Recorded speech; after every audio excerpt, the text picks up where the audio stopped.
Have I completed sewing? Is this, to put it in extremely melodramatic terms, the end of the line? I'm a male sewist who is, more saliently, a pretty vanilla dresser. My style is pretty basic, you know, like that of a lot of men. 99% of the time, I'm wearing trousers, jeans, t-shirts, or button-up shirts. You know, the classics of everyday menswear. It's only 99% because every once in a while, I have to wriggle into a suit. In fact, considering it's only 1% of the time, I've really sewn way too many suits. Anyway.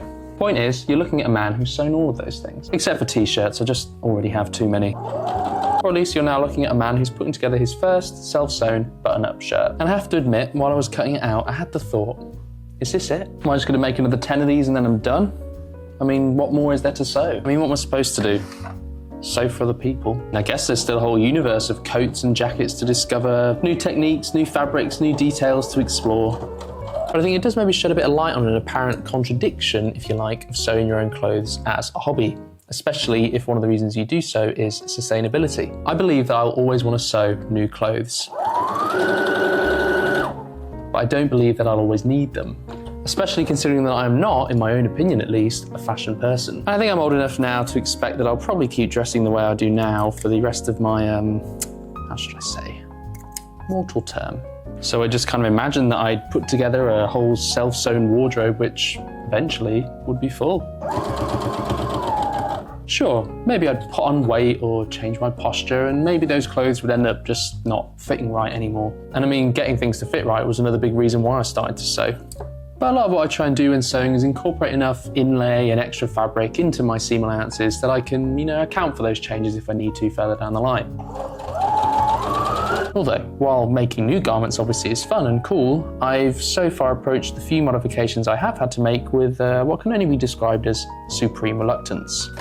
Anyway, let's get back to the theme of sustainability at large. My main intention on that front is basically that whatever I sew, it won't end up at some point on a landfill, much like what we would otherwise buy. If I'm not going to wear them anymore, then I at least want to know they're going to have some life beyond that, you know? And thinking about this, you know, another thought occurred to me, albeit late and embarrassingly obvious, like a lot of my thoughts. I could just give them away. Now, obviously this is a normal thing that conscientious people just already do with their unwanted garments, but I hadn't really considered that you would do it with garments that you'd made yourself, you know? I mean it, I am a pretty selfish sewist. There's just something about sewing clothes for other people, even those that I love most dearly. It just makes me want to go and live in a cave, I don't know. I guess this way I get to be selflessly selfish. I can sew for me as much as I want, and if it's time then to move things along, then I can. As an act of great personal generosity, naturally. I can think of myself as an essential cog in the machinery of sustainable clothing production. I always love flattering new ways to think about myself. Maybe it'll even make me a more careful sewist. So I guess no need to worry after all about the horde of plain shirts I'm no doubt now going to sew in the coming months. To paraphrase something someone once said about art, life is short, but sewing is long. I wonder which poor soul will be wearing this one in 20 years. It really better fit.